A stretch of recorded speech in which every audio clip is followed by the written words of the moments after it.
આગળના બ્લોગમાં જોયું કે અમે હેમખેમ કરીને પહોંચી ગયા હતા અંબાજીને. હવે નીકળવાનું છે દત્તાત્રેય બાજુ. તો હાલો ભાઈ નીકળી દત્તાત્રેય બાજુ.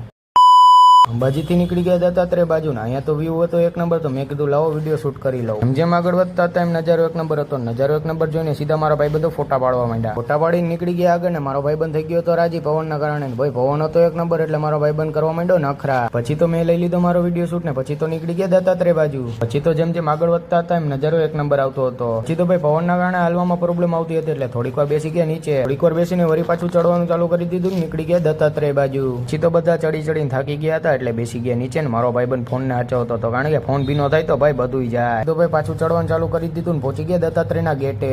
તો પહોંચી ગયા વાયરલ બારી. અને આ બારી તો તમે એકાદી રીલ્સમાં જોઈ જશે. પછી આપણે આ બારી જોઈને વિડીયો ઉતારી લીધો મસ્તનો.